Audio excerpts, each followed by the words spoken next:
and welcome to Pure Hustle Podcast. I am Mike.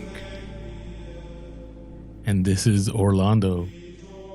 And it is our 25th anniversary edition, the Silver Edition. That's a weird thing to say. Why? I don't know. I figured there'd be something. We're talking about conspiracies, right? Yeah, like hidden silver, maybe. Hidden silver? Like silver that we got to find. Like we have to go hunting for. I figured with the 25, you'd have figured something that had to do with conspiracies. Like silver. That's a stretch, man. No, it's like maybe it's a spear made out of silver that we got to find. This is going way too deep. Yeah, that was weird, but as weird as we look right now. Yeah, well, I mean, we're in this, man. Like we're part of the inner circle now. We're gonna reveal to you some of the details that have probably never been discussed about eBay. And we'll put you on our close friends Insta story. Not just playing. We don't do those things, but thought about it. So I don't even know what you're talking about. You don't know about that? Like on Instagram, they have that you can you have your Insta story that you share with everyone, and then there's this close friends that you can have part of your group. Your inner circle group. There's like an inner circle. Yeah. Well, see, like I'm so deep in this this conspiracy stuff that like you don't even do it on the digital. It's all like paper or like secret code handshakes. Like that's how we pass information. There we go. About the real eBay and Amazon. Our secret Patreon. Secret Patreon. We don't even have a regular Patreon. The Inner Circle Patreon. We don't even have a regular Patreon. Are you smiling? Yeah, are we? Okay. All right. We'll get back to normal. But it is our 25th anniversary edition. Yeah. Conspiracy episode. So we can't guarantee that the things we talk about today won't cause you to be on somebody's blacklist. We might end up on your bad list because you might go like, these guys are crazy. And here's the funny thing. When I posted this on IG, like, hey, that this episode is coming soon, like, we lost like some followers like right away. Really? Did you see that X-Files post that I did? I saw that, yeah. Yeah, and I was like, oh, maybe I need to add some laughing emojis because maybe people thought we were like out there. Going too crazy. Yeah, so if you're just listening right now and you're not watching, we're like in full-on monk gear as part of the what is it, a coven or secret organization? I don't know, something like that. Illuminati. Well, should I even have said that word? Are we allowed to say that? I don't know. Do we want to? I don't know. Okay. This is getting really deep, really fast, but here we are. Conspiracy episode. But we have candles. Look at our awesome candles. And they're safe. Oh, you showed that they were fake? You can't have like a ritual with fake plastic candles. That is true. Anyways, all right. So we need to get started with this episode. You're already ready. I'm gonna keep this. Should I keep this on the whole time? Keep my hood on. Let's keep the hood on for as long as we can. Like every time I look at you, like the peripheral, it's like cut off a little bit by the hood. So. Hey, at least we helped out some private label seller. Right? This is that where it came from? It had to be. Nice. It was cheap. If you're out there and you're the one selling these robes, private label, thank you.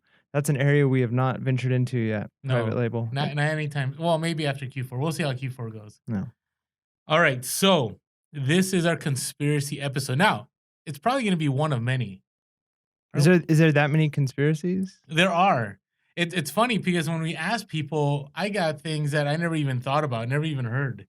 So it's going to be kind of interesting. Now, we're going to focus on like 5 of them for this episode just because, I don't know how long we can go about. Now, this is a lighthearted, this is kind of like, hey, you're outsourcing, you're outpacking your listing, you don't want to think too much because you already got a lot on your mind kind of episode. Yeah, I mean, there'll probably be some takeaways from this. Like, I'm sure, like, quote of the week, right? Like, that's going to be a takeaway you can get no matter what. But other than that, I mean, yeah, this is lighthearted. There's probably going to be some stuff in here that you're going to listen to and say, like, yeah, that's my experience with eBay or Amazon, and some stuff that, like, has never been confirmed and maybe never will be confirmed. Or some stuff is just out there. And here's the funny thing. Mike doesn't even know what conspiracies we're talking about. So yeah, I know, like, I mean, I know, like, I don't even know if I would say conspiracy is the right word, but I know, like, the things people say as far as, some algorithms and stuff like that, but I'm interested to see where this goes. It's a rabbit hole. Ooh. Like, you could go online and literally you could spend hours reading this and this and this and this about eBay and about Amazon and about e-commerce and you could spend days about Jeff Bezos, like his contract as a CIA or how they're using Echo and Alexis and all that stuff. This is So some Illuminati stuff. yeah, but we're not going there though. Okay. We're just gonna talk about No, reselling. no flat Earth, no Illuminati. No, we're keeping it Sticking real. Keep it. Wait, it's already been removed from my mind. Our slogan. They've come already. No, They've taken it from. No. We're gonna be real and we're gonna be relevant, and we're gonna talk about reselling today. I like it. Here All we right. go. All right, so here we go. So I thought we'd start with a very lighthearted one, and some of you maybe have heard about this one, and this concerns of basically the founding of eBay. Do you know why eBay was started? No, that's You haven't heard anything? it would just be a guess at this point. I mean, it sounds like no, I don't know. Okay, so I think it's pretty interesting story. So initially, it was that eBay's founder, and I'm gonna destroy his name, so my apologies, eBay, if you're listening. I hope you're listening. You can also sponsor us, by the way. Yeah. But going away from that, Pierre Omidyar, right? His fiance at that time, this is back in the 90s. Mm-hmm.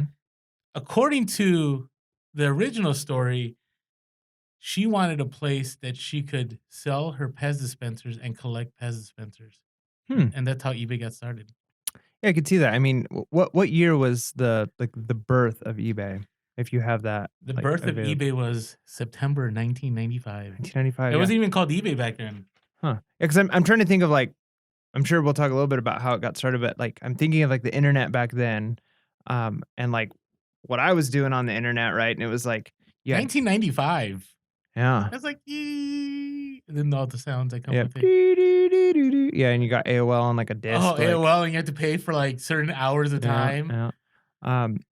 But like it was like forums and like chat rooms, and I could see how like a forum could turn into a place where you would like, you know, sell stuff or something like that. So yeah, I mean, from that to eBay. Wow. Okay, so what? But that's not what really happened. Oh, well, what? So really that happened? I guess so when I was reading, and because I've heard that up too, and actually we had some listeners DM us about like, hey, can you address like did eBay get started with Pez dispensers? Right, and it sounds like a cool story. Yeah. Like, hey, I want to find a place to sell things online, and so I'm gonna create I'm gonna create a website. And actually, it was called at this time. It was called I want to say it was called Auction Web. Okay. Does that even like? I mean, I've never heard of it, but it makes sense. Would that resonate with you? Like, I just watched Ralph Breaks the Internet. You know what I'm talking about? Isn't that weird that it's titled that? I kind of feel like, and my wife's the one that brought this up. Shouldn't it be like Ralph Wrecks the Internet? Oh, no, it is. Isn't it? No, it's Ralph Breaks the Internet. Is it really? Yeah. Interesting. I think there's a conspiracy there. Well, here's what's funny about that movie is that it's all about eBay. Really? Yeah, and you know how, and we're gonna get back to the story. By the way, we're getting a little sidetracked, but here's the funny thing is that we always talk about like is eBay going away, right? And then I watched this movie, and literally, I'm not gonna kill the movie. No spoilers. I haven't seen it yet. Some of you are just like, oh, I can't wait to get out there and watch this blockbuster. Please no sarcasm. It was a good movie though. Yeah, I mean, if you got kids, yeah. But it was very eBay centered. Huh. No mention of Posh, no mention of Mercari, and there were some Amazon things here and there, but it was mainly. Did it say the word eBay? Oh, it's all eBay. Like if you watch it, it's all eBay. Like eBay is here to stay. Huh? Like, but you're not just saying like it's eBay's alluded to. No, it's part of the plot. Wow. Like I was very shocked. I'm like, wow, this is good. Like this again reinforces for me that eBay is here to stay. Now, okay, Ralph Breaking the Internet is like not like that's eBay the cultural like bastion of like no, it's putting forth what we believe in. No, but it does tell me that obviously people still recognize eBay as the main platform, right? I mean Amazon too, but for like used goods, yeah. And if you watch the movie, part of the plot is they need eBay. Without eBay, they wouldn't be able to do what they need to do. And that's all I'm going to say because I don't want to ruin the movie for people. I already feel like I've seen the whole thing. No, you have no idea. Okay. You have no idea. All right. So, how did we get on this? We were talking about internet. Yeah, eBay, eBay. selling Pez dispensers. Selling Pez dispensers. So is this going to turn into a, what's it called? That like a Mythbusters episode? Are we gonna bust conspiracies? Because I don't feel like that's what we shouldn't take the wind out of anybody's sails. Honestly, I think some conspiracies are you gonna just say conspiracies? Like, I don't know if we're gonna be able to prove that they're real or they're not real, Hmm. right? This one's gonna be an easier one. That's why I thought we'd start with this lighthearted Start the one easy one. All right. because I thought it was interesting because somebody had mentioned this to me and I go, "Oh, that sounds like a great story."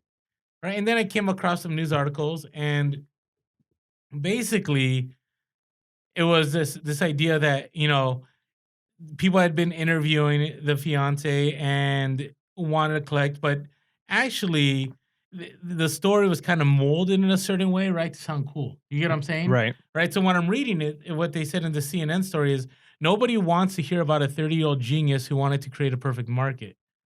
Right. Instead, they want to hear that he did it for his fiance. Right. And Hmm. it sounds cool, right? And the reality is, you know what the first item is that's sold on eBay? And a lot of you that are experienced sellers, you're like, Orlando, we know all this, but it's still cool to kind of think about. Maybe the history historian part of me, Yeah, I have no idea. It was the first time to sell on eBay. a broken laser pointer. Huh. Isn't that crazy? It's pretty cool. Back in 1995. So what ended up happening was the founder put it up on auction, and this guy, Mark Frazier, was looking to kind of work with the laser pointer or whatever, and he purchased it on eBay. And he still has it to this day. If you go to eBay's website, just Google like eBay history, and it'll be one of the first things you'll find. And it has a little video, and he talks about this broken laser pointer that he bought. Huh. Think about that, from a broken laser pointer.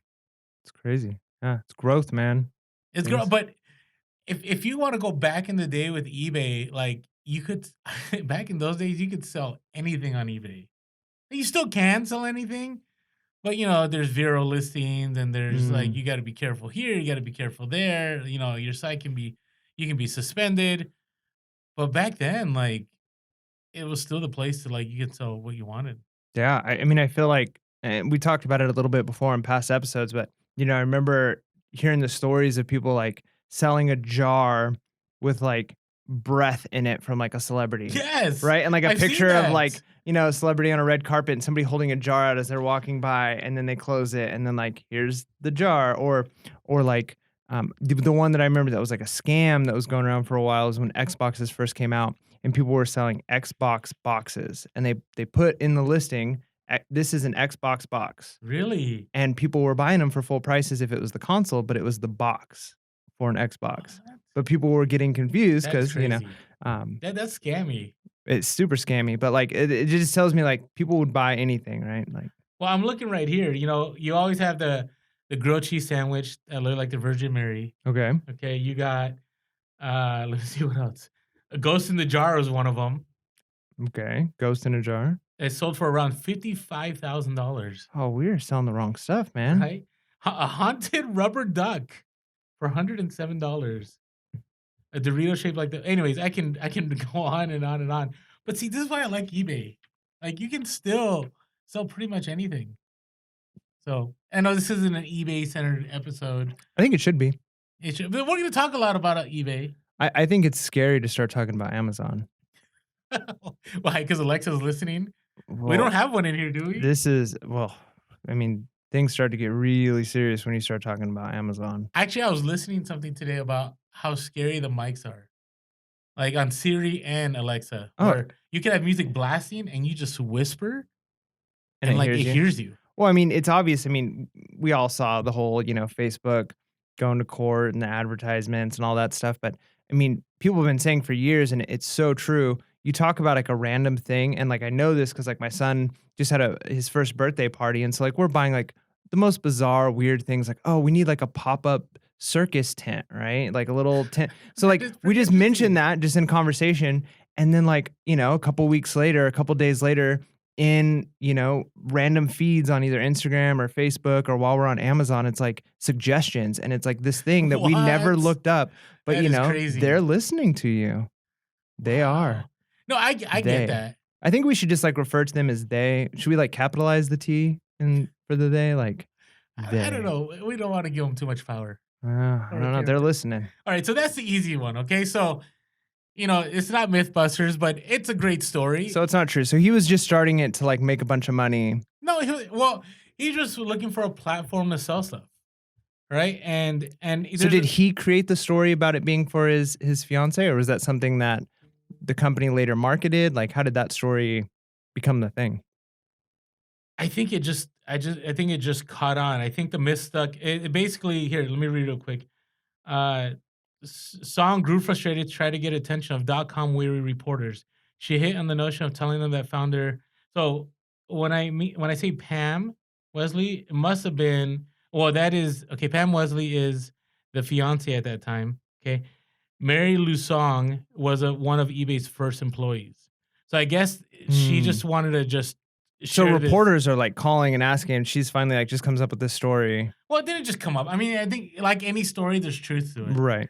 right? And eventually, we're gonna get a phone call from Pierre Omidar saying, "Hey, you guys, this is the story." That would be Oh, awesome. we're not gonna get a phone call. They're If just you're gonna show up listening, at our hey, we would love to hear from you. That'd be so cool. It would be Do really it. cool. Think about it. Because of that guy, we're where we are today.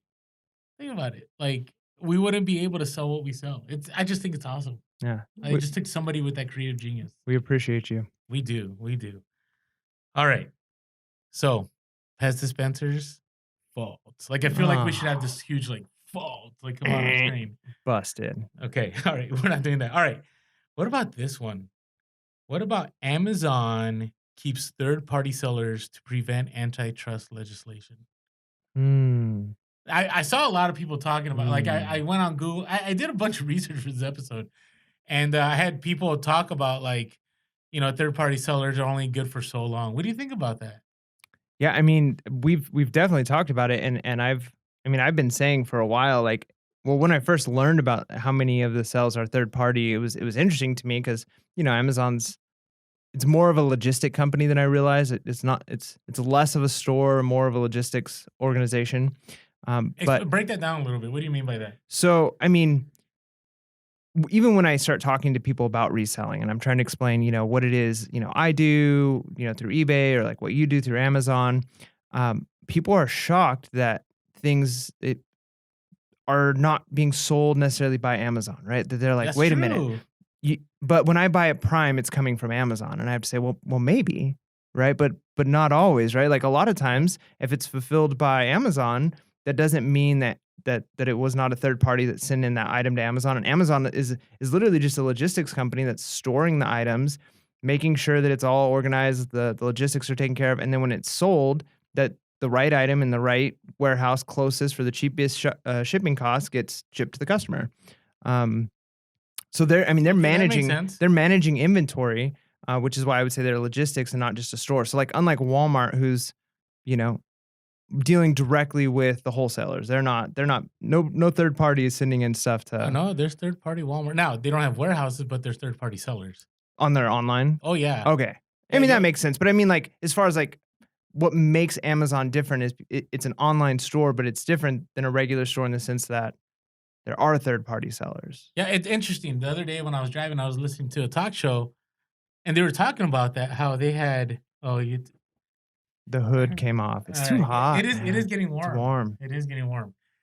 So so we apologize. Those of you that are just listening, we removed the hoods. Yep. So and I didn't, you know I didn't shave yeah, either. wow. I thought we were gonna keep the hoods on the whole time. I didn't shave No Shave November. Did you do No Shave November? If I would have done No Shave November, my beard would have been down to That like, is true, like your dad? yeah, it's Wasn't intense. that a pretty awesome IG story? Those of you that follow us on IG, that was pretty sweet. It was cool. That was cool. So, hey, you know what? This gives us an opportunity. Hey, if you're not following us yet on Instagram, make sure to follow us, Pure Hustle Podcast. Make sure to also subscribe to us on YouTube. We are Pure Hustle Podcast. Like, comment. Would love to see all the comments on this episode. Would love to interact Yeah. with you guys. It'd be awesome. You can also find us, as always, on Twitter with Pure Hustle Cast. You can email us at purehustlepodcast@gmail.com and give us a call to that secret number, 619-738-1170, Pure Hustle Oh Podcast. man, I thought you were gonna give out the secret one. You just gave out the That is a regular secret one. one. Oh, okay. That's why no one calls us because no one can Oh, find it. because it's secret. I'm joking. We still get phone calls. Yeah. Yeah, but you should call. That'd be awesome. I'd like to get more phone calls. It's I always nice to would. I hear. do. We like actually playing hear. them. Yeah, it's good So stuff. we do have a quote of the week one that we may play next episode. Ooh, Did you see that one? is it recent? Kind of. Okay, I need to go back through and double check. Okay. Hey, but really appreciate all of you. So hey, please follow us. Also, again, appreciate the awesome reviews that have been coming in for our podcast. Just keep doing them if you enjoy our show. we would love for you to tell others how you do and just share. You just hit that little share button on YouTube or share button on those podcasts and tell others about us. Yeah, that would be awesome. Tag a friend. So going back to this talk show, I'm driving and they're like talking about Amazon and how, I guess, they're talking about e-commerce and how Walmart and Target right now are actually doing really well Mm. despite Amazon. But they talked about how they had no idea that Amazon, like when you buy from Amazon, you may not be buying from Amazon. Yep. No, I mean, almost anybody that I talked to, I mean, I didn't realize that that was the case. I thought when you bought something Prime, that was Amazon selling it, right? Which is why when you go to like a Best Buy and they're going to price match, one of their requirements is it has to be sold by and fulfilled by Amazon. So just because it's fulfilled by Amazon, they won't Oh, necessarily really? price They've done match. that now. Yeah. So like places now it says it has to be both sold and fulfilled by You Amazon. know what? I know they do that. I know at Target, what they do now is let's say I find it cheaper at Walmart, Mm. they'll pull up the Walmart app and they'll scan my item. Huh. And if it shows a third party seller, they won't match the price for me. Yep. That's something that, right now that we're in the midst of Q4, that's something to be aware of because I've seen them do that. They do that with the Best Buy app too. Mm. They have the Best Buy app on their little iPhone, whatever thing, and they'll scan it. And if it doesn't show up, you won't be able to get it for that price. Yep. So see, there's some value. We brought a tip Hey, in. we brought a little bit of value in our fun episode. In our lighthearted episode. By the way, hope you're having awesome Q4 sales. All right, so let's get back to this. So, so what do you think? You think it's all just kind of like, hey, it's just a front. Like Amazon is trying to show themselves as not being this super, huge giant of a business that's trying to devour everybody in its path. Okay, that's tough. I mean, it's all speculation because I don't have numbers in front of me, but I feel like I've thought before like Amazon could just take over everything, right? Like obviously there's monopoly laws and stuff like that. And this is an interesting concept, this idea that they keep third-party sellers for the antitrust legislation.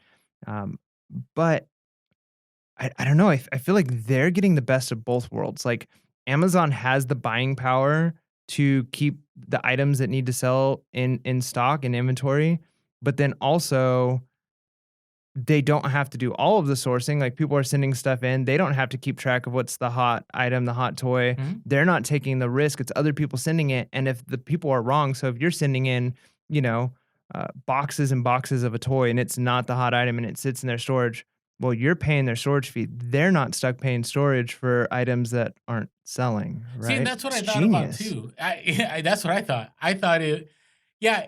Is it possible that that's why they keep third party sellers? Sure. I mean, it's a genius move on their part because they go to court or whatever. They just have to argue, well, actually, we're not monopolizing. We provide opportunities for all these businesses to make Yep. money. Right? It's an awesome, I think it's a great argument. I'm not a lawyer or anything. I just think it's a great argument. We offer no legal advice. But the other part of it is that yeah, I mean, Amazon has created a system where the only lifting that they do is they do some customer service Mhm. and even then I would say Amazon gets away with some terrible customer service. We're trying to keep it positive, but that's always been my experience as far as a I seller. haven't. Okay, yeah, I've never experienced it as a buyer, which is probably makes sense, right? Like, they probably wanna keep their buyers happier because those are their Well, that's customers. everybody. But on the seller side, like I can send 3 or 4 emails to like Seller Central and Mm, I won't hear anything. If I make a case, I may get something, but I'll get a copy paste a template mm, response. So I don't know, but I do think Amazon really. I guess they've provided an opportunity for many people to make money, right? But they've also provided a major opportunity for them to make money. oh, yeah. And Jeff Bezos actually, I think this was back in. Let me take a look at the date. This was back in April, and Jeff Bezos, he actually is it Bezos or Bezos? Is that another conspiracy? I don't know. I'm gonna go with Bezos. I hear people say Bezos.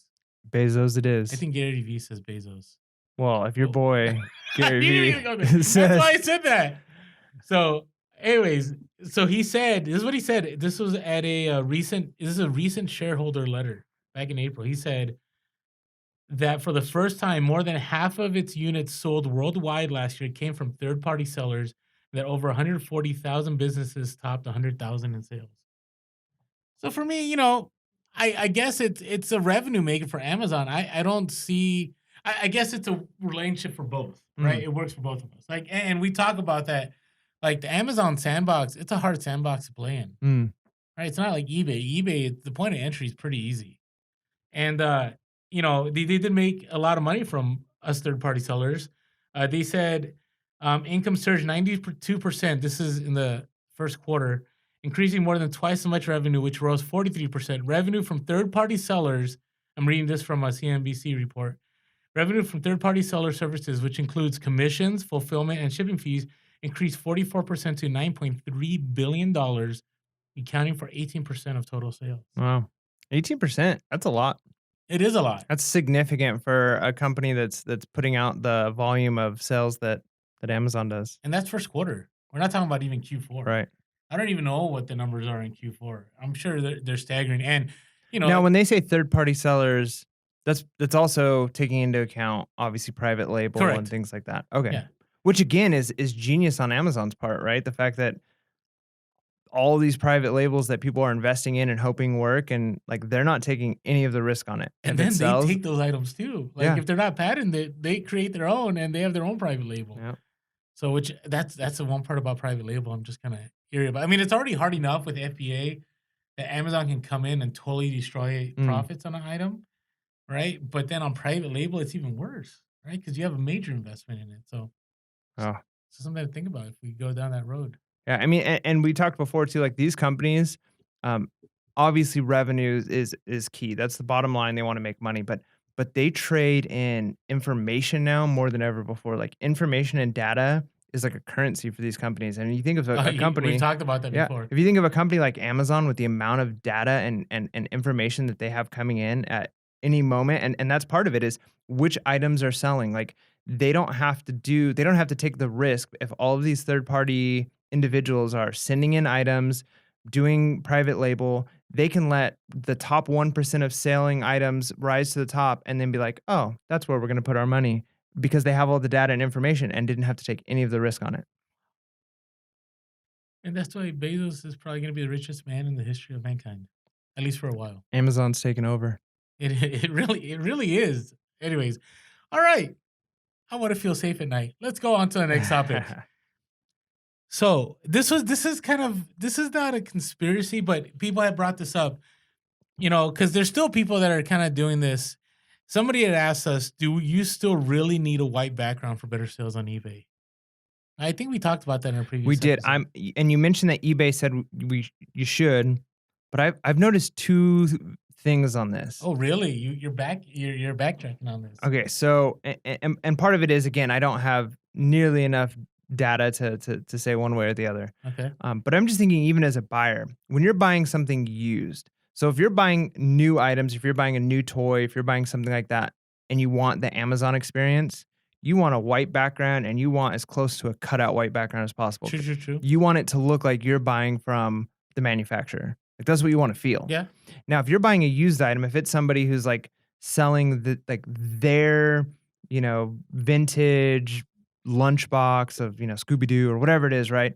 And it's their picture of their lunchbox like in their living room kind of in a corner and like you can see, and it's not super professionally done, but it's like this is their lunchbox. There's kind of this feeling of almost trust. Like you're buying from Really? I feel like that. Like if you're buying like if I buy something and it's just a used item and it's like a collectible, I almost feel like I have more trust buying it from a collector who's like, just selling their item. So John in the garage, just in the back corner with the wet cobwebs. I mean, obviously, I like, mean, I'm trying to well, picture I'm not why saying you it should would be develop like that trust. I'm not saying it should be like super dirty, but like, when you could tell like it's just sitting on their table or it's sitting on their couch and you're not thinking like this is a person who's making their living going and buying stuff and selling it, but it's somebody who probably like because there's times I sell collectible used stuff and I'm like, I hope this is like 100% the right working condition that, it came in because Yeah. I don't know enough about this thing and I don't know how it was really treated, but when you buy from somebody and it's theirs, like, I don't know, I feel like it's how they treated it. Like even in the description, they can say like, "Yeah, I wore this, only like 4 times and I spilled something in the Yeah, corner," but I never believe that though. Like, I only wore this once or I wore this 3 times. Like, who believes right, that? but when it's okay, so like for instance, if when I've bought some camera equipment that's used, and when they put on the camera thing, like you know, used it, like one of the buttons has this weird function that happens, but only like every 30th picture that's taken. Well, if you're just testing something, you're not using it enough to know like what's the inside out, like possible Okay, problems that, okay, but when you're buying from somebody, it's like they know it. It's theirs, you know? So I feel like there's an element of trust that's built in non-white backgrounds. okay. But But it, let's but get to the real. but eBay says something else. Well, yeah, I mean, that was the big thing at eBay Open, right? Was about SEO rankings, right? Mm. Explain SEO. You're the tech guy here. Um, well, basically, there's keywords, there's taglines when you're searching. SEO is search engine optimization, right? So Mhm. when you're looking something up, um, the search engine is searching through tens of thousands, hundreds of thousands of things and looking for the Millions. right variables to find the right ones, and it's continually narrowing it down, right? And so SEO for us as like sellers is trying to make sure that our listing is at the top. So when somebody, types in Humphrey Bogart statue, that it's mine they see and not, somebody else's. And we talk about that with like keywords and having the right, taglines in there and things like that. But what you're saying is you think white background improves That's what the was search told. engine That's what optimization? was said at eBay. Hmm. I mean, there are multiple people that went to eBay Open, and it was one of the key things they talked about in one of their little sessions, that white backgrounds will allow for Google optimization. And I actually picked up something. I went on another road trip and I ran into Sell Quick Ship Quick again. They're like family now. But, they were telling me, because I this is something I had always questioned. So, I remember after eBay opened, a lot of people were saying, and I actually saw one of the eBay employees saying that you need to say that it's a men's shirt or a woman's shirt. Mm. And my counter In the arg title? in the title. Okay. And my counter argument always was, "Well, isn't that in the item specifics, right?" Mm. So what they related to me, which I hadn't heard before, or maybe I just didn't listen or wasn't clear enough, was that for eBay, it doesn't matter. Mm. But for Google search engine optimization, it does matter. Okay, so I see. So this isn't the white background isn't so much somebody searching within the eBay search engine. It's when they're searching on Google for an item and you're hoping that your listing shows up. Correct. Gotcha. And same with putting men's or women's or children's or whatever. So when people are looking for it, Google will pull those items up. That's what I was told. Huh. I never even really considered that aspect of reselling or buying is because typically when I'm going to buy something on eBay, I almost always just look on eBay. Yeah, that's true. But it is true there's times where I'm looking things up and I do see eBay listings in like a Google search engine But would you say search you've result ever looked for something and like just typed it in the Google search bar? and then found an eBay listing of it. Yeah. Yeah, but I almost feel like they're always, like, expired listings that I find. That is true, that is true. I will do that when I'm trying to find something that's cheaper than what it's going for on Amazon. Mm, You know what I'm saying? Like, I'll Google it, and then I'll go to shopping, I'll click on shopping, mhm, and it'll give me all the options. right. I don't know, just something to think about, something that I'm definitely going to in the next, well, when Q4 ends, I'm gonna go through all my listings and update that, because I really don't have men's, women's. I just thought in the item specifics, that's all that matters. Mm, And I was a little stubborn about it just because I never had somebody fully explain it to me, but now it makes sense. mm. So that's the tip. But I guess what I'm thinking is I wonder what percentage of sales come from Google search results as opposed to eBay search results. Because, like I said, I really do feel like there's a trust thing for I non-white yeah, that is backgrounds. true.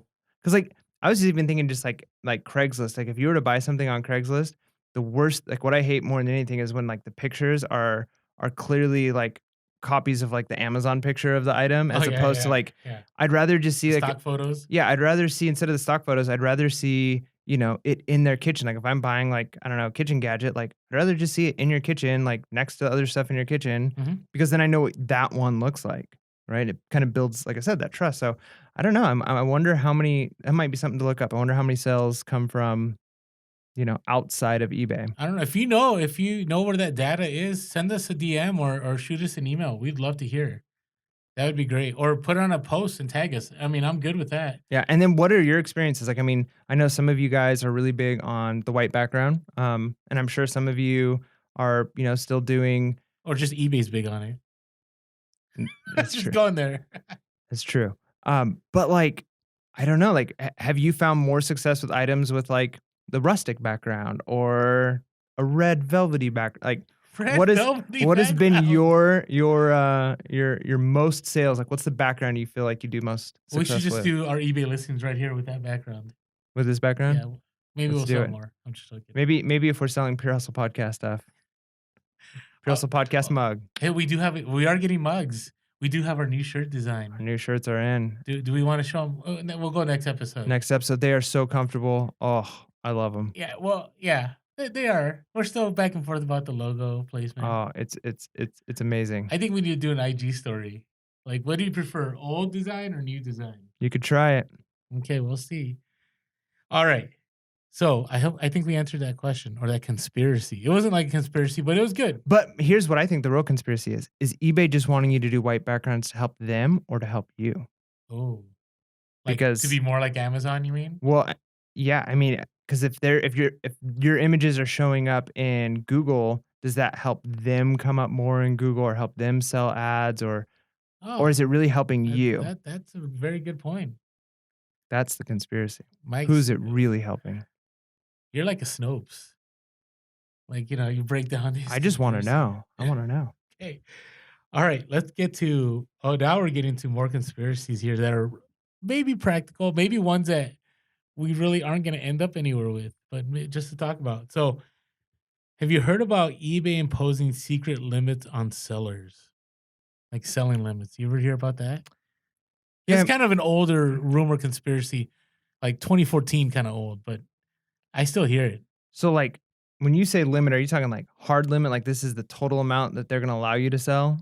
Yeah, so this comes back to a story, and a lot of you, have been selling for a while. You kind of heard about this, and back in 2014, there was, I guess, an eBay employee. I didn't look it up enough because I'm just like, I don't.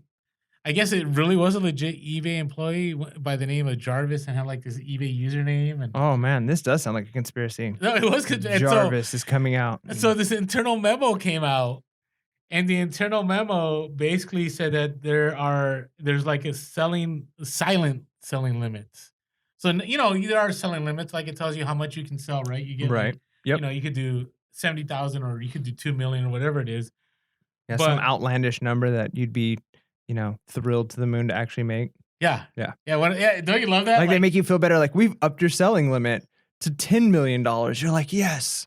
Yeah, well, you're not gonna get there anytime soon. Yeah. Yeah, I've gotten those too. I'm at a pretty high limit, and I'm like, there is no way this will happen unless I like get 20 employees. Well, what ended up happening was, so people that were big time sellers, and maybe some of you that are listening to our podcast were one of these people affected. They were saying that they were trying to scale their eBay business. So they hired more employees, they got a Mm, warehouse, they more inventory, but it just wasn't scaling. And they always thought, there's something not right here. Like, why aren't things scaling? Like, mm, I have more inventory, I have more inventory that people want. I'm shipping things out faster, but things aren't changing. And then basically, this is what it says, that this employee had like the internal memo and came out and said that there are these hidden limits, and they're more about like velocity. They're called velocity limits. sounds awesome. About how much and how fast sellers can sell. Mm. And Now what does eBay stand to gain from that? well, okay, so I'm getting there. So basically, it's like if there's a bigger seller like that may not want to sell on eBay because they feel that their business is kind of hurting because Mm, these other smaller sellers are coming on board, or these other sellers are trying to scale, or let's say it's a we'll talk about, let's say Toys R Us mm, or Target, like they'll close the valve on those other sellers. So mm, they won't get the search engine optimization. They won't get the best match results. So, but real quick, best matches, whenever you put words on eBay to try to find an item and it matches you, that's best match mm. results or best match. There's another term for it. That's what it means. So here, let me read a quote. So basically, according to this employee, they said, imagine eBay needs to make good on their promise to a large retailer. So they close the valve on sales by dialing down the velocity limit and not showing their items in their search results and funneling those sales to the larger retailer. So basically, eBay is like manipulating the system. I mean, it's interesting. Yeah, I mean, do you find that as you're scaling, things aren't scaling as fast as you wanted them to? I mean, of course, I Like in would. the Doug Decoy kind of business? I don't know. I feel like my the sales and profit margins are still very, volatile right now for me. They're all over the place because it's like I've got items that are selling for $5 to $10 profit, and I've got items that sell for $100 profit, right? So, um, my what I'm noticing as far as both volume and like the profit margins of my sales, it's just very up and down right now. Like, I don't think I got like a set like, okay, this is enough data to verify. Okay. Now, if I had thousands of items in my store, I think I'd have a better view of what my scaling looks like. But I don't know. I mean, I've definitely slowed down. I would say the conspiracy that I believed in the beginning was that they were helping me out as a new seller. We'll I talk I about that in really a think little of bit. that. But as far as like, are they slowing my selling down? I don't think I'm a big enough fish to affect Walmart or Target's eBay sales. So I don't think they're affecting me. But I could see how you're in that like middle level. They might, you know. I don't know. There's some, there's something to it because, and I'm not saying I believe it, but because eBay after this came out did deny all of it. I mean, people had talked to some eBay reps, and basically the eBay rep had said no, there are limits, but every limit that we have is posted on our website, Mm, and people know there's nothing hidden about what we're doing, which is kind of interesting because the algorithm's hidden, and we'll talk mm, about that in a little bit. But the interesting thing is, I've heard other resellers saying, "Hey, I got to 500 items, I doubled right to 1,000, but my profits didn't necessarily double. Or I went from 1,000 to 5,000 items, and I'm not making a lot more money than I was making before." mm. Right? And I've heard other people say too that, and this kind of makes sense, is that eBay will put at the top those who they stand to make the most money from. Right? So for example, if you do promoted listings and everything you have is promoted listings, wouldn't it make sense that eBay would want you to be at the top because they would make more money off of fees? Only if they're buying it off of an ad, right? So like if you search, you don't pay the like that's not where they're getting it from, right? I feel like If from a business perspective though, like it makes sense for them to want to please the biggest fish in the pond, but they stand to make more money, I feel like, not like small percentage wise, but from the people who are selling the most. Like I think eBay would be much happier to have somebody with 5,000 items in a store and keeping them happy than keeping 10 people with 50 items in a store or 500 items in a store. Okay, so let's scale it. Would eBay be more likely to help somebody who has 50,000 items in a store than somebody who has 1,000? Right. Yeah, I think logically that makes sense, but what I think would be interesting is, like, if somebody's going from 1,000 to 5,000, I don't feel like they stand to say, like, "Now we're going to throttle," but at Oh, 1,000, you you were threw good to out the word go. throttle. That's our next conspiracy. Oh, is that's one of the buzzwords for the next conspiracy? It is. But okay, but I see what you're saying, and I don't know.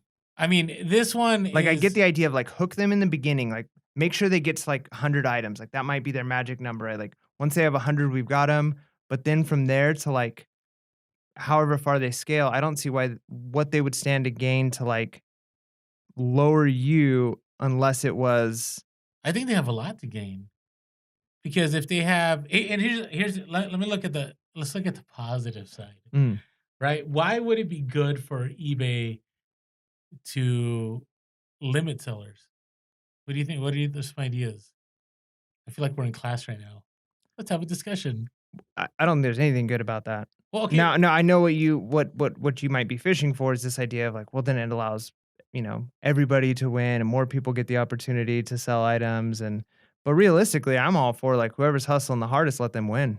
no, I get it, but think about we talked about this though with Amazon, right? Where everything's gated, right? For you now, there's a lot of things that are ungated right Mm, now that people are finding out, but part of the reason is kind of like we talked about when you first started eBay, you weren't as careful about shipping, or right. you weren't, your listings weren't as good as they are now, or there's different things. And so maybe eBay is also trying to protect itself, right? Like they're trying to prevent massive fraud. They're trying to make sure that, if what if you're a brand new person, Mike? What if you came in and you bought all this stuff from Alibaba Mm, and you're like, hey, I'm a new store with 10,000 items. Like, right, you have no feedback and you're trying to sell, like, and let's say you're able to get enough feedback in time where your seller limits, because initially you had very limited, right. right? But let's say you're able to grow that really quick, right? You're smart about it. You buy 1,099 cent items and you get 1,000 feedback in a week, right? And you scale. Like, I think it would make sense for eBay to go, yeah, let's slow down a little bit here. But, like, if the example, if the anecdotes that are being given is, "I've been selling for a long time. I've had 1,000 items in my store. I'm ready to scale up to 5,000 items. I've scaled up to 5,000 items, and it didn't scale proportionately." Like, that doesn't seem like something eBay would say, like, "Oh, they've been selling consistently at 1,000. Now they've made it to 5,000. We don't wanna make the profit off of their sales. Like, we'll limit them." Like, I get it if it's like But you're maybe coming in there's from part of like, 0. can they handle the volume of all that shipping? Right? Because, going from 1,000 to 5,000, if you have the right product, your shipping is gonna increase, Mm. right? I would say, I remember going from 500 to 1,000, my shipping definitely increased. So you almost feel like they're playing like the protective parent, like, I guess so. let's make sure like they don't take on too much too soon. Well, Let's but they're grow a them business. I slowly. mean, they wanna I gotta say, I would have a terrible time being a eBay exec. Like, it just would be hard because you're trusting all these people. Now you have guidelines, you have rules, but you're trusting that people are gonna do their best to protect their business and also protect your name, right? Because Mm, that's why eBay is very big on the buyer experience. Because if somebody goes on eBay and they get a terrible item that's not as described, and then they go to Mercari or Posh, that might be the end of that buyer going to eBay. right. Might be, not saying for sure, but it might be. So I don't know. That's just something. I don't think we're gonna end it with closure on that one. Mm, I can't. I feel, and I know. See, I always feel like the bad guy. I can't knock eBay for doing that, but I also think there's something not right about that. mm. I mean, if they've got the guidelines, I feel like if there's if they've got the guidelines already, unless it's I mean, like we've said, it's strange the like I think my second week of selling on eBay is like, congratulations, you can now sell up to $10,000. And I'm like, holy smokes, that's a lot of money to sell in a month, right? Like, Yeah. And but what if you did? What if you had $10,000 in inventory overnight? As somebody that was like an eBay supervisor over accounts, I'd freak out, going like, "Where does this guy get all this stuff from?" mm, I mean, that's fair enough, but then why are they setting that as the limit? Like, why don't they set and actually it doesn't seem like it would hurt them to, like, just lower what their limits are to start with and, like, publish it, like, to say, like, here's our real limits, like, Yeah, that's true. That's true. why But put fake ones out? but you know what? You're gonna hate me for saying this. So when I was an administrator, my rule always was like, "Oh man, I'm gonna be a bad guy after this." Do it. Like, you don't ever write policy that goes out to the public because it holds you accountable to it. The more you have in writing, the more you're held accountable for it. Hmm. The less you have in writing, the more So, freedom you like, have. verbal agreements are good to go? It's kind of what I'm not you're going there. I'm just saying you don't want to post like stuff that you might put yourself in a bind, mm, right? Like the flip side of it is there might be a special circumstance, and that like if you have it in writing, you're stuck, mm, right? You want to make allowances, but you really can't because then others are going to call you on it. gotcha. Do you get what I'm saying? Like as an administrator, there are certain situations where, you know, I'm going back to teaching, but a student, right, was going through like a family crisis, right? But this teacher had this hard and fast rule, like this needed to be turned in at this time, it needed to be this. But we had not, the teacher might have had their own policy, but Mm, we never had it in our own writing. And so if a family approached us and said, hey, so and so is going through a really hard time, can we be flexible? Well, I could flex. mm, But if I made it like this hard and fast rule, like everybody saying, no, no, no, no, you can't do this. mm. Right. And maybe eBay is doing a little bit of that. Yeah, don't put it in writing. I'm not saying that's the way to do it. Hey, I just quote of the week, it's just something I learned over "Don't put it time in writing." because again, when you put stuff in writing, like, it's good because it keeps you accountable, but it could be bad if it's like a special circumstance. Yeah. So guys, in case you missed it, my quote of the week comes from Orlando. No. Quote of the week: "Don't put it in writing, Orlando." There you go. Excepting your listings, make sure your description is very much in writing. Yeah, put that in writing. There you go. But in life. Okay, anyways, all right. I'm gonna move on before I put myself more in a hole. All right. So, eBay throttling, right? Explain to me throttling a little bit. Well, A lot of I know a lot of you know. Just there's a lot of new people here, so they don't probably heard this word. yeah. Well, I mean, you got to figure.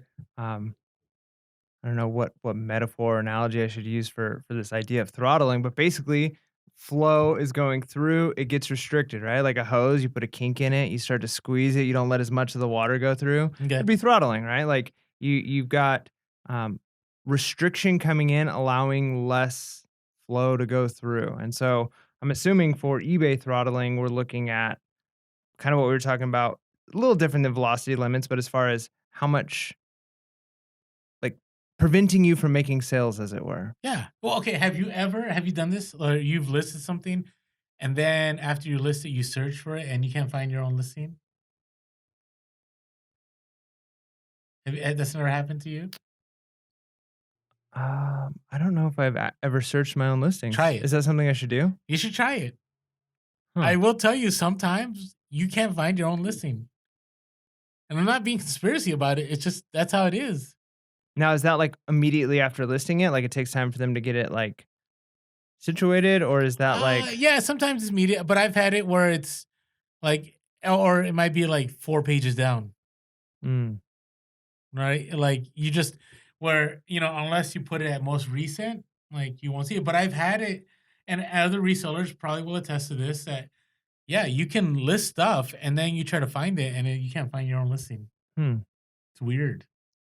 And again, that kinda comes back to this idea of, like, who's eBay trying to please, right? Like, obviously, customer is key because 'cause they're making, that's like the long-term foundation is the customers, but they're making their money off of sellers, right? Like, if True. there's nobody selling, they're not making money. So, they wanna keep people selling. They wanna make that 10% fee or whatever the fee is they're making, plus the PayPal fees, not like they want those fees coming in. So, like, what do they stand to gain? Who are they pleasing by throttling some and not others? Are they trying to, like They're pleasing you. They're hooking you. yeah, is it the new people, right? They're, like, trying to get I don't know. I mean, I do think it's strange that during summer slowdown, now you did have unique items, mhm. right? But you were doing pretty well. Yeah, I was crushing it on the time of the year that you told me it was, like, the worst. Yeah, and I know other people that are crushing it too. Like they just started, and Mm. then 2, 3 months down the road, they're just kind of like, Where'd all the sales go? yeah, right. Or again, we talked about this earlier. They go from 100 items to 500, and things are really good. Mhm. Then they get to 750 and 1,000, and it's still the same. Hmm. Like I did have this period of time where I looked at my 6 months and I double or tripled my inventory, and I was also more active and listing. I was making the same amount of money. Hmm. Now, I will say it could be the items, Yeah, right? I mean, that's gotta be part of it too. That's a variable that you can't ignore is maybe people, while they're scaling, aren't as particular about the items they're picking and Yeah, and you got to be careful. So today I saw a YouTube video, and also I read something where somebody was like, eBay is throttling my store. I have 200 items and I used to get consistent sales mm, and now I don't. And I'm like, wait, 200 items? You're not going to get consistent right. sales. As much as I wish you did, like, it's just not going to happen. Mm, Right. And you're about 200, right? mhm. And are you seeing consistent sales?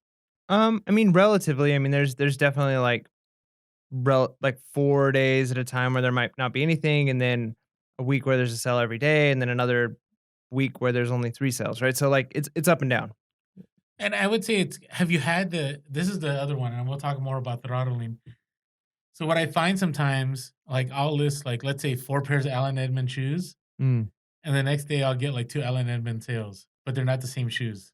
hmm. And I'm just like, what triggered that? Like, why did that happen?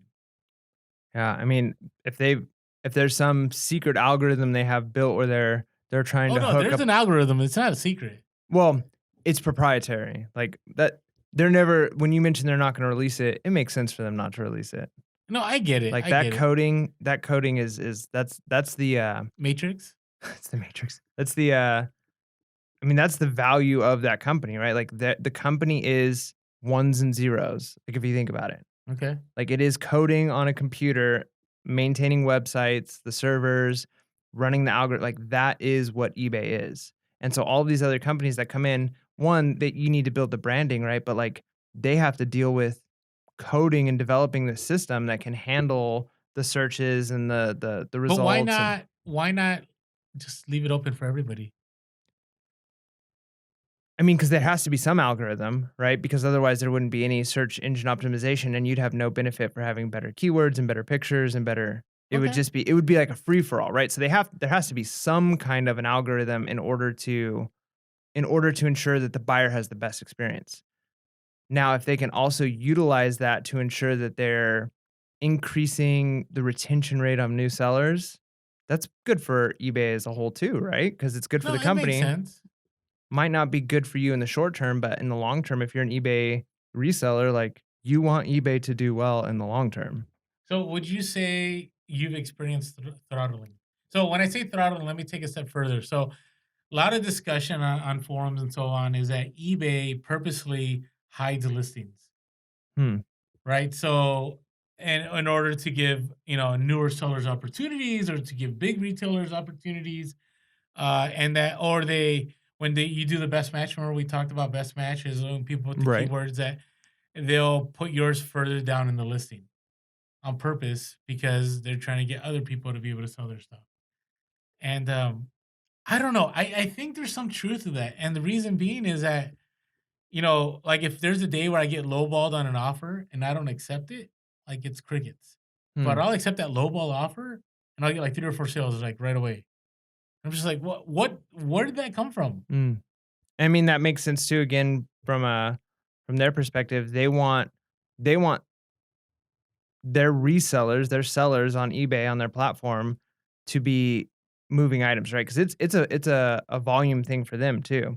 They want as many items selling every day as possible, and so even if it's low ball for you, and that 10% that they're getting might be a little bit lower because you took $5 less, but they want volume of sales every day. So they don't want people sitting and waiting on stuff long tail.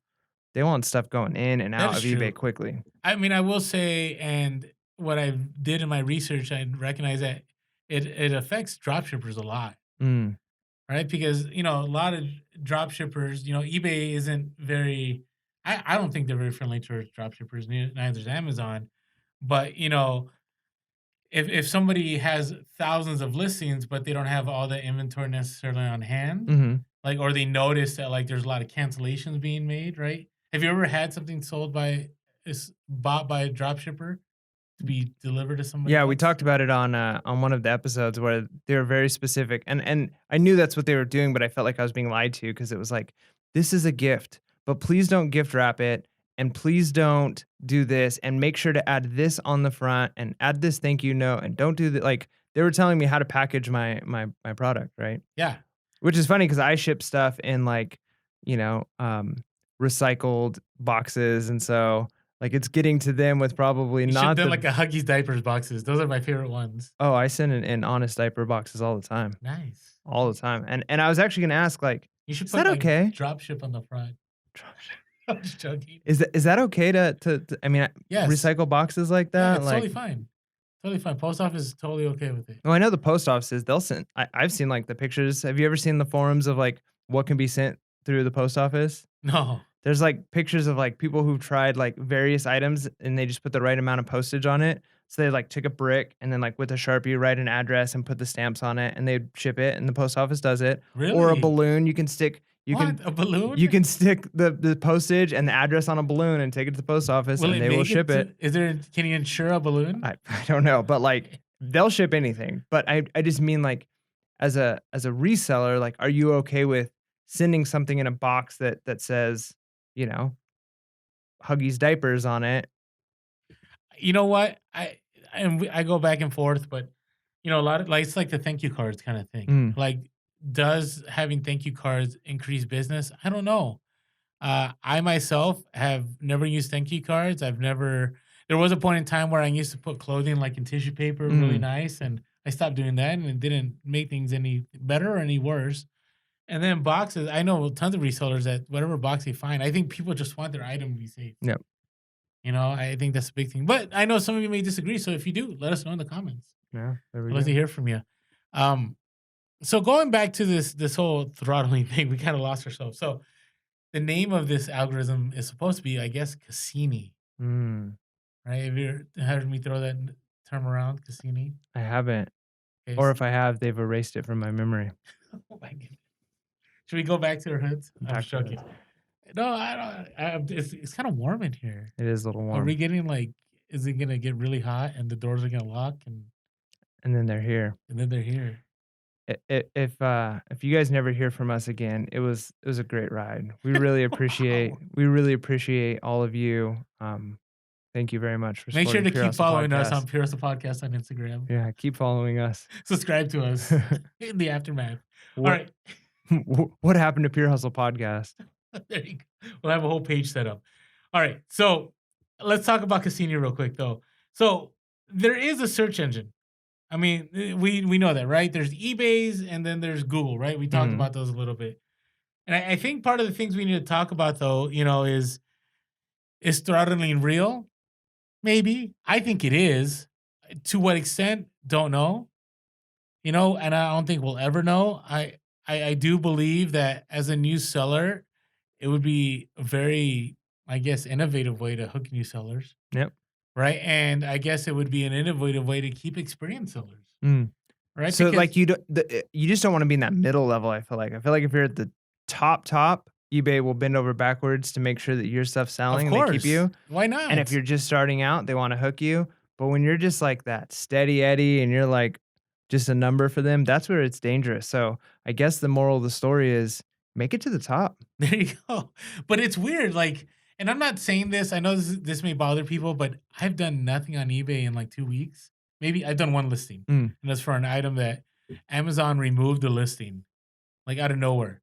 So I had an item that was selling for $100 a pop that I paid $6 for at Toys R Us. And out of nowhere, Amazon just like, nope, we don't sell this anymore. So I put it on eBay, and that's the only thing I've listed, by the way. But I'm still having consistent daily sales. mm. Now, had this been the summer and I didn't do anything, nothing would have happened. Like it would have been crickets. So why has eBay chosen to put my items in the search ranking? Because what I'm selling isn't like anything awesome or unique. I'm selling some Sorel boots. I sold 2 pairs today. I'm selling some, I don't know, some random Disney stuff that are like gifts, Q4 Yeah. gifts. But things are still selling. And so I'm like, why does eBay choose? Because I've seen that my items, like there's other people that have the same items. Now, the only thing I'm thinking though, and here's the thing, I fully believe it too. I believe they worked hard to hook me at the beginning. I'm sure there's some kind of throttling. So I'm not saying I don't believe it, but I also feel like We should have X-Files sound effect. Whenever we say throttling, we just hear that sound. I just don't.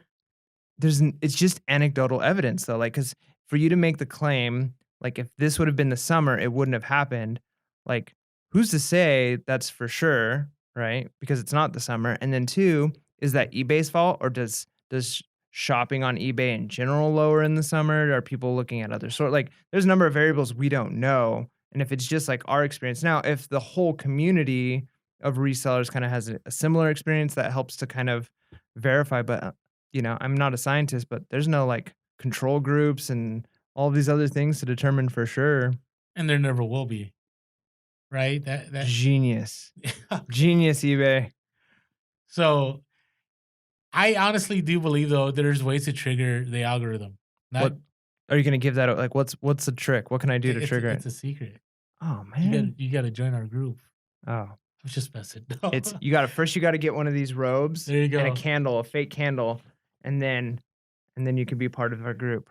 Are we going back? Okay, we're going back to hoods. Yeah, well, I mean, we're talking about our secret group now. All right. No, anyways, but ways that I think you can fix things, the same things we've always talked about. I don't know. Those of you who listen to podcasts, you're like, what are they talking about with their hoods? But he said to put them back on. I think and this is speculation, but I honestly believe if eBay is pushing certain things, and we've talked about this, Mm, like they're gonna help you, right? So if you do free shipping, it's gonna help you. mm. If you offer free returns, Mike, it'll help you. Never gonna do it. Okay, but I do think if pictures, white, we talked Mm, about white background, I think it'll help you. If you put we talked about the item specifics, like they're very big on eBay Open. Like if you put item specifics, it'll help you. mm. Right? So if you do all these things, and then you also have good metrics, right? So you have great feedback, you have quick shipping, right? You have great customer service. Somehow the algorithm, right, is going to kick in and put your items higher in the ranking. I mean, that's all pretty good stuff. Other than the throttling, it's basically like be a good seller and eBay will help you sell better. Yeah. I mean, He, that's he, yeah, that's good. but here's a new one. Here's a new one. I thought this pretty awesome. So, uh, Reseller Collab is another podcast. They're kind of new. On IG, they are Road to Resale. And I was listening to one of their podcasts, and they had a pretty genius idea. They talked about how when it comes to like certain Q4 toys, right? And it's I forget what episode of the podcast, but give them a listen. They have some very detailed quality stuff, I think. They had talked about how they'll price a certain toy at a like lower than everybody else. Mhm. They'll take good pictures and they'll sell a ton of them. And what it does when they sell a lot of them, it pushes them higher in the ranks for two reasons On eBay? on eBay. Okay. One, they're seen as a quality seller because they sold a lot of these items. So eBay trusts them and will put them higher. And two, what ends up happening now is that a lot of people will see, like, how you see the little numbers, like How many how many available? available, how many There's sold. a lot, And so yeah. people look and they go, oh, if this person has sold 90 out of the last 200, then they're legit. Mhm. And so when they raise the prices, they're already at the top. Yep. They've already got the credibility. Genius. It's good. I mean, I never even heard of really, that. my wife and I have been kind of doing that, but, like, not in the sense of the benefits that have come from that, but just to kind of figure out, like, where should we be pricing these items? So, like, we bought definitely not in the level of hundreds, but, y 20 of an item, and so we put them, and we started with where we're making an okay profit, not where we wanna be, and then our thing was, if we ever have a day or a week where, like, 2 of these sell, then we're gonna up the price a little bit. And if Yep. there's another day or week where a couple sell, we're gonna up the price because we wanna find that balance of, like, we're not priced too high, but we're not too low. But I didn't even think about that, yeah, you're gaining kinda that credibility with both buyers and eBay. I thought I've looked at that and I go, I never even thought about Yeah. that. Right? Especially if you got like that hot item, right? You want before, and we're talking in retrospect, right? Right. But you want before things really are taking off, you want to have that ability to already have yours like the sponsored listing Mm. at the top, have a ton sold. And so when all these people are last minute looking for gifts, they might go to Orlando who has 50, but hasn't sold any because he's had this high price for like the Mm. last month. Or do you want to go to Mike who, had 50, but he's already sold 41 of them, and you look at his feedback and he hasn't had any Yeah, complaints. it's like mob mentality almost, like not I mean, mob mentality is not right, but it's there's a collective feel to it, right? Like, if somebody well, if 30 people have bought from them, then they must be reliable, even if But I do that. I'll buy from oh, the yeah. person that sold a lot more than this random person. Even if you don't know, like, you just automatically assume, well, somebody knows that they're more reliable, so I'm gonna trust. I mean, even like we talked about with Amazon FBA, I was talking to my sister-in-law, and she made a comment where she said, "Well, I buy Prime." One, she thought it was always sold by Amazon, not third party. She goes, "But I just feel like when I buy something that says Prime next to it, that it's, like, more secure and certain that, like, it's real and legitimate." Right? Like, Wow. That is that, but I can see that. so and I feel like it's probably the same way, like, when somebody sees that one at the top, like you say, that has, you know, 48 out of their 50 sold and there's 2 left in stock, and there might be somebody else has the exact same listing, the pricings might be the same. Well, you're gonna buy the one that a lot of people have bought from because there's just something subconsciously where you're like, "That's the reliable one." Those are the people who yep. So there's a way. I think there's ways to work around the algorithm. I mean, we know the algorithm to be real. I think throttling is real. Would you agree? Yeah. Yeah, I think, but to me, it's not a negative thing. I just think it's I hate saying this, but it's the cost of doing business. Yeah.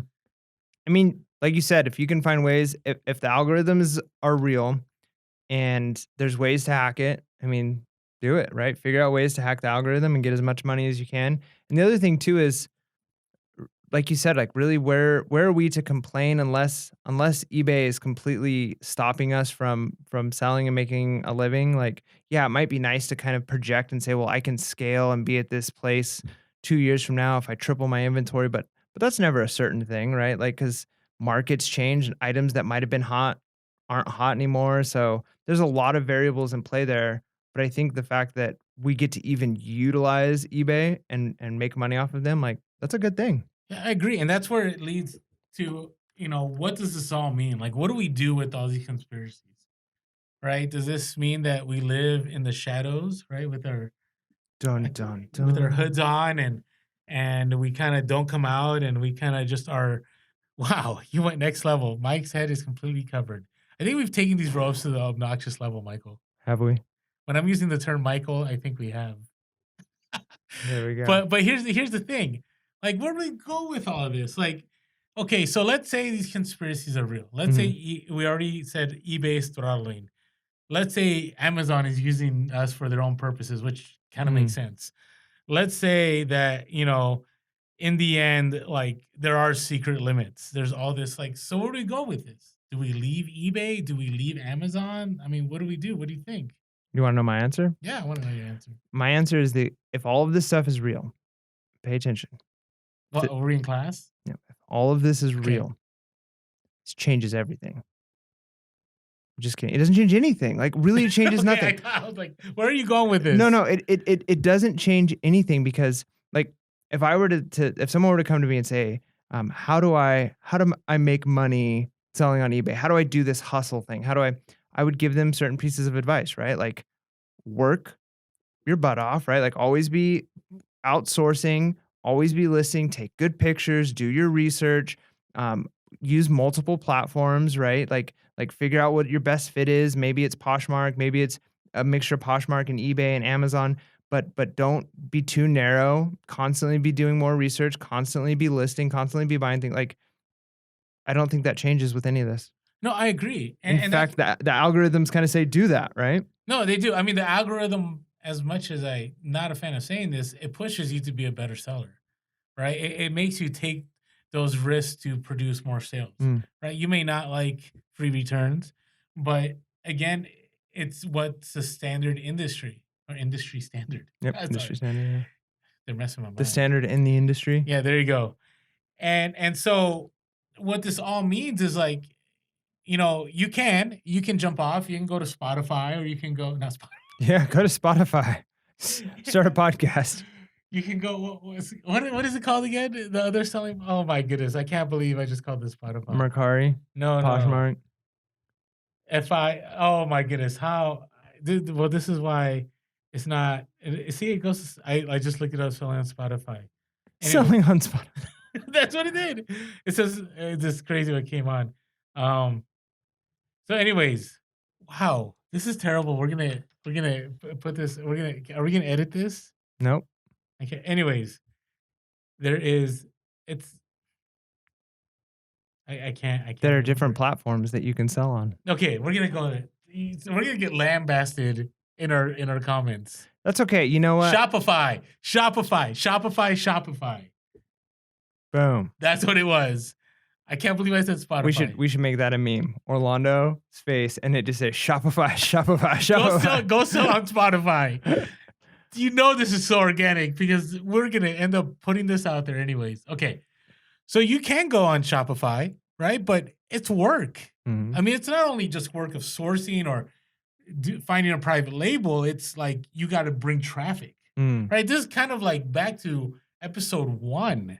Why eBay is the platform Why or a platform. or Amazon or others? It's because a lot of the legwork's already being Yep. done, right? So you can go local, but you limit your sellers, Yep. right?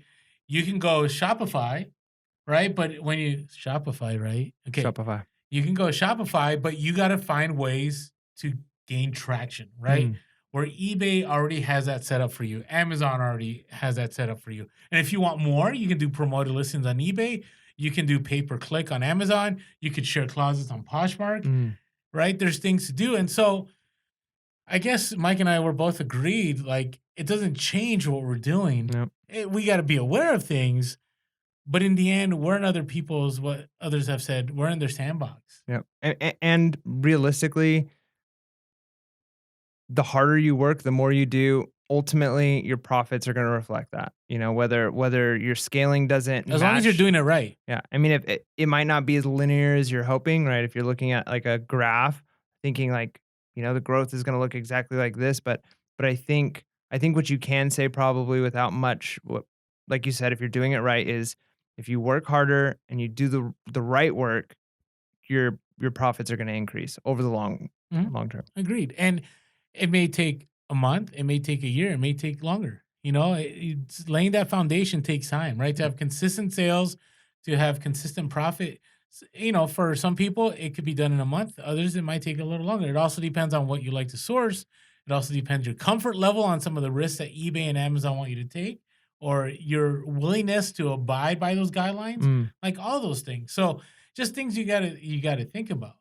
But in the end, I gotta tell you, reselling is a game changer, right? If you do the research and you put in the hustle, like you talked about, it's still a game changer. So, hope you appreciate this conspiracy episode. Yeah. And hey, have we mentioned yet? Maybe on our Instagram. If not, maybe Oh, this is wait. us announcing.